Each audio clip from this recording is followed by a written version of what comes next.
What's that train crawling through Washington, D.C.? Amtrak has a new heritage locomotive, although just by looking at it, you might not be able to tell that it's actually Amtrak. You could also argue that it's not even a heritage locomotive, and even though it's brand new, it's also over 50 years old. Confused yet? Let me explain.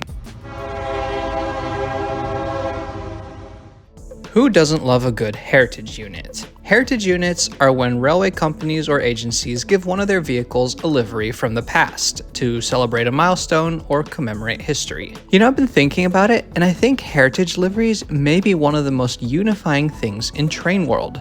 For one, you can see them everywhere. Almost any country in the world that has trains has heritage liveries. Second, it's something that both passenger operators and freight operators do. And third, it's something that the companies and agencies like to do, and something that us enthusiasts like to see. And that's a relationship that can sometimes be a little bit tense, but to have something to appreciate together is really big. It's not even just trains. Buses, airplanes, they have heritage liveries too. So do you see what I mean when I say it unites a lot of people? Amtrak in the United States has plenty of heritage liveries. In fact, I've spent several years getting footage of all of the ones that are currently out. Rest in peace to number 161, which was probably one of my favorites, but has unfortunately been lost to a fire. But when you look at all these Amtrak locomotives that I've shown so far, they're all still very clearly Amtrak, just wearing different paint schemes from the last 55 years of the railroad's existence. Now, Amtrak was founded in 1971 to take over passenger service from private companies. Nevertheless, the heritage liveries that these locomotives wear all pay tribute to the different liveries that Amtrak has had and not the liveries of the railroads before them. Also, usually when Amtrak heritage locomotives are released, it comes with a lot of publicity. But recently in Washington, D.C., we took delivery of one that barely anybody talked about. And if you look at it, you wouldn't be able to tell that it is an Amtrak unit unless you knew. I've come to Southeast DC near the CSX Bending Yard. Freight company CSX was about to drop off the latest Amtrak heritage locomotive.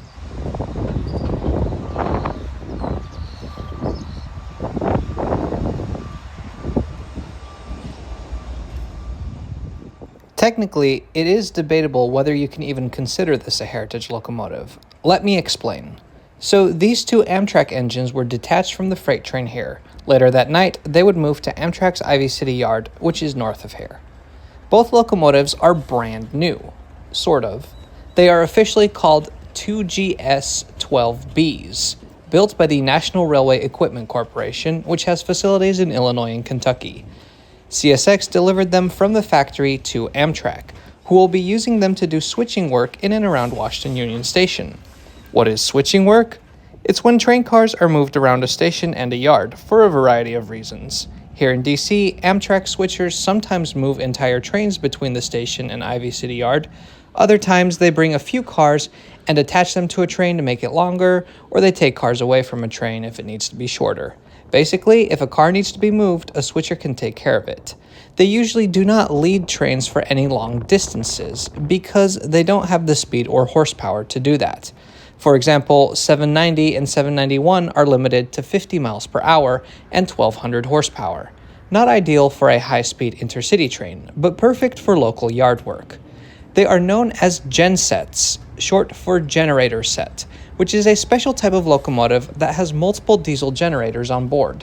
These two each have 2 generators, and the engineer can control whether they turn on 1 or 2, depending on how heavy the load is that they have to pull.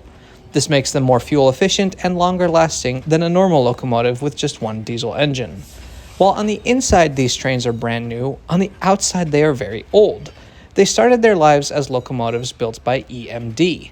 790 was once numbered 540, an SW 1500 built in 1970.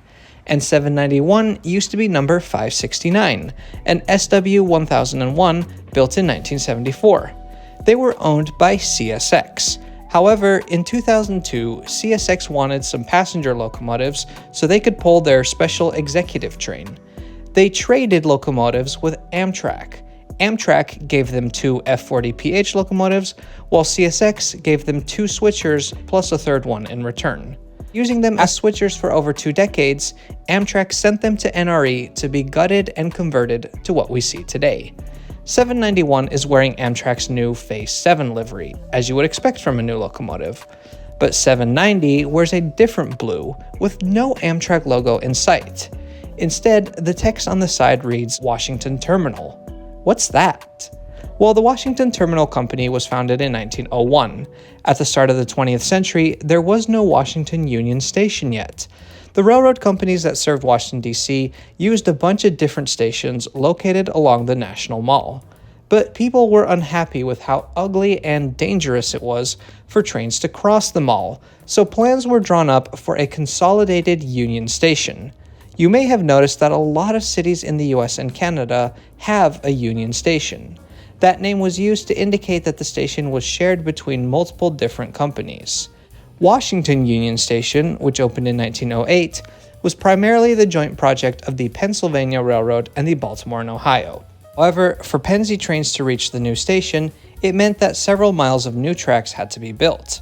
The Washington Terminal Company was founded to own the station and the tracks around it, providing switching services for all the railroad companies serving the station. The company actually outlasted the corporations that founded it, and in 1981, Amtrak, which at that point had existed for a decade, took control of it. It still exists and operates today, essentially as a subsidiary of Amtrak, which owns over 99% of the Washington Terminal Company. That's why I said that technically you could say that it's not a heritage locomotive, since the company still exists. In very small letters under the cab window, it says Spirit of Pete Grosso. Pete was an Amtrak worker who worked here in DC, starting in 1994. Everybody who met him described him as a cheerful and dedicated worker who brought a smile to his coworkers' faces. Sadly, Pete passed away from cancer in 2015. A few years later, his colleagues named locomotive number 794 the Spirit of Pete Grosso in his honor, with his parents being the first people to be told about it. I haven't seen any photos or videos of 794 that are less than a few years old. And now that 790 carries his nickname, I wonder if this means that 790 has replaced 794. Anyway, I think that it's a beautiful tribute to somebody who sounds like he very much deserved it. And rail fans in DC, be on the lookout for a new unique locomotive to spot. Thanks for watching today. If you enjoyed this video or learned something new, please subscribe to Trains Are Awesome. We'll see you next time.